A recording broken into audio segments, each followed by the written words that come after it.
Nah, ini kalau ini kita tidak bisa langsung menuduh ya.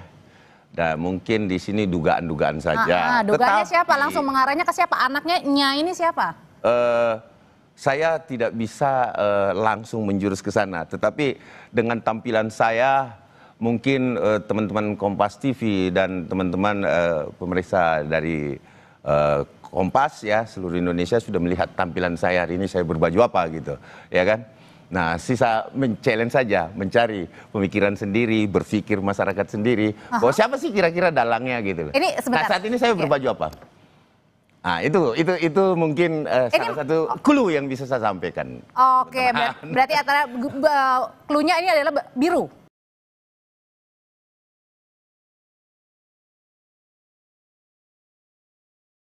Assalamualaikum warahmatullahi wabarakatuh. Kembali lagi bersama saya di channel YouTube Perisai Politik.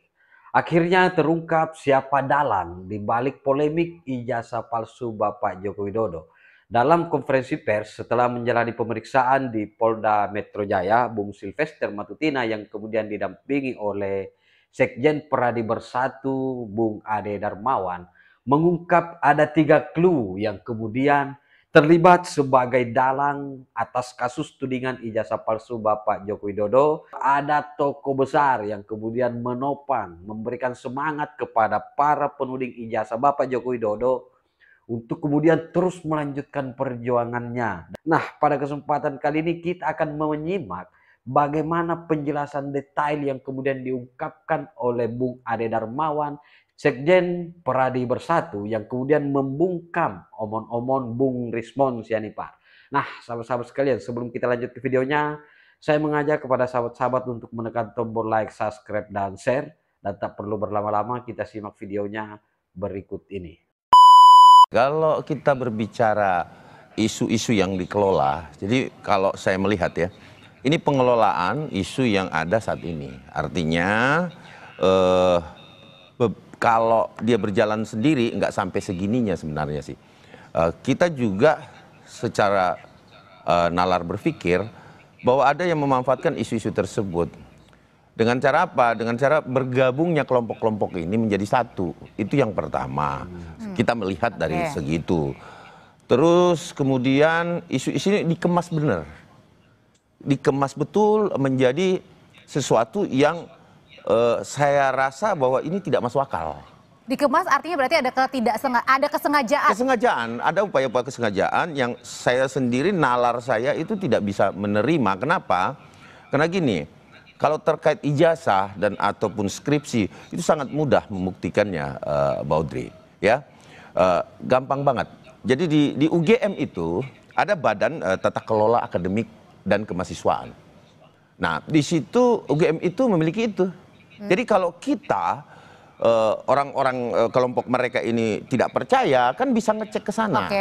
Ngecek ada apa enggak, terus kemudian dibarengin dengan keterangan-keterangan UGM. Saat ini di Jogja, ini lagi pemeriksaan nih Mbak.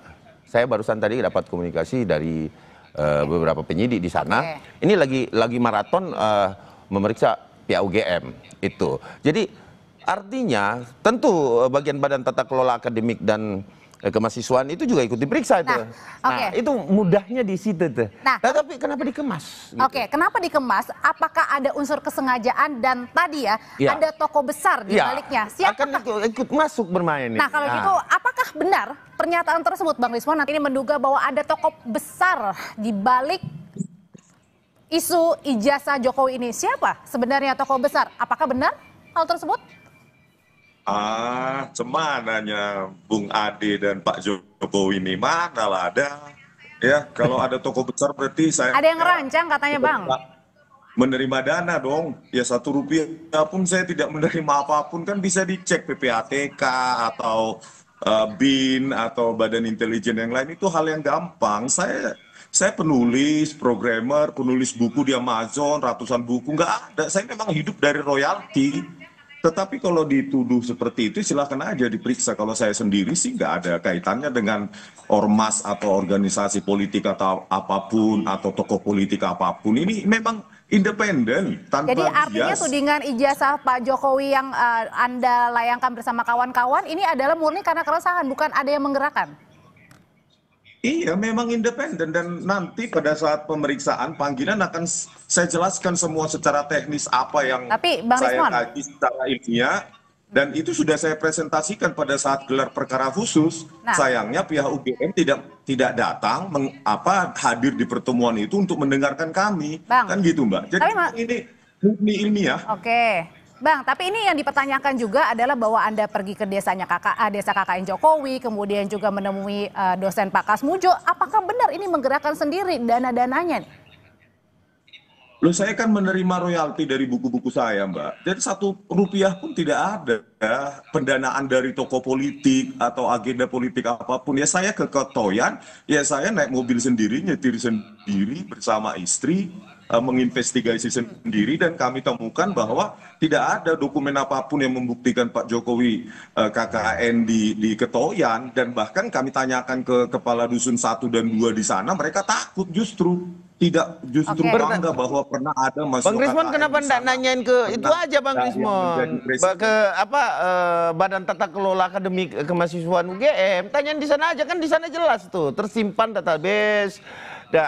Kan mahasiswa UGM pasti tahu lah bahwa ada sistem tata kelola kemahasiswaan UGM kan, tata kelola akademik itu. Nah di situ kan jelas sebenarnya. Terus kemarin saya dapat kabar Bang Rismon ke sana cari sangkatan yang 85 juga ya kan. Nah, terus terputus tuh pertanyaannya. Bang Rismon saya dengar kabar mendapatkan juga yang tidak ada tanda tangannya loh ya. Kemarin ada skripsi juga yang ditemukan gitu loh. Jadi jangan sepotong-sepotong lah. Ini buntu terus nih Bang Rismon nih, buntu nih. Iya kan? Nah, terus dan Desa Ketoyan kemarin udah dijawab juga. Kan ada. Oke, kita coba dengarkan gitu dulu jawabannya Bang Rismon. Gimana Bang? Iya, kami kan kemarin mendapati bahwa perpustakaan Fakultas Kehutanan UGM itu sedang direnovasi ternyata. Jadi Fakultas Kehutanan UGM itu sedang direnovasi. Oleh karena itu kami bergeser ke fakultas terdekat yaitu Fisipol dan Fakultas Hukum. Nah, apa yang dinyatakan Bung Ade itu dinyatakan bahwa tahun 84 itu skripsinya itu memang masih dalam revisi. Itu kata petugasnya yang tidak ada tanda tangan tanda tangan ketua penguji maupun anggota dewan penguji. Jadi berarti ada kan Bang Rismon, ada juga yang tidak ada dosen pengujinya kan gitu loh. Bung Ade itu belum final, itu belum dalam bentuk skripsi, itu masih manuskrip. Itu pun tahun 82 dan 84 yang kami dapati, dan manuskrip yang tidak ada tanda tangan itu masih direvisi, belum dalam bentuk skripsi gitu loh Bung Ade. Iya, tapi kan sudah dijawab sama wakil rektornya Abang ini, nih saya bilangin Bang ya, saya ambilkan ilustrasi Bang ya. Bang Rismon ini ya adalah cucu. Nah, ada 2 cucu nih. Ya, kan Bang Rismon selalu bilang asli loh UGM. Nah, ini ada 2 cucu nih berantem nih. Satu neneknya itu adalah UGM, melahirkan anak namanya fakultas apa di UGM Bang Rismon? Bang Rismon fakultas apa? Fakultasnya Bang Rismon, Fakultas Kehutanan. Jadi ini apa Mas Ade? Nah, bahwa saya mau menyampaikan di sini ini ada anak nakal yang lahir satu ibu sama-sama anak UGM meributkan kakaknya, tantenya yang di sebelah, karena sama-sama ini cuman beda fakultas saja, sama-sama UGM. Satu kehutanan Bapak Joko Widodo dan Bang Rismon mungkin universitas apa di situ, fakultas apa Bang Rismon, saya nggak terlalu tahu gitu. Nah, ini dia meributkan sama-sama anak UGM. Jadi bingung kita bahwa sebenarnya kalau kita mau melihat secara adil ya, nanya aja ke UGM-nya. Karena tidak ada konfirmasi yang paling valid selain UGM. Karena ahli juga Mbak, bentar dikit lagi, bahwa ahli juga itu nanti nanyanya ke sana setelah di pengadilan nanti gitu loh. Acuannya di situ. Bentar Mas Ade, kita balik lagi ke tema yang hari ini adalah bahwa berdasarkan pernyataannya Bang Sylvester kemarin ini bersama Anda juga bahwa katanya ada tokoh politik yang ingin menggoyang pemerintahan untuk kemudian menempatkan anaknya siapa yang paling diuntungkan. Nah ini kalau ini kita tidak bisa langsung menuduh ya. Dan mungkin di sini dugaan-dugaan saja. Dugaannya siapa? Langsung mengarahnya ke siapa? Anaknya ini siapa? Saya tidak bisa langsung menjurus ke sana. Tetapi dengan tampilan saya, mungkin teman-teman Kompas TV dan teman-teman pemeriksa dari Kompas ya, seluruh Indonesia sudah melihat tampilan saya hari ini, saya berbaju apa gitu, ya kan?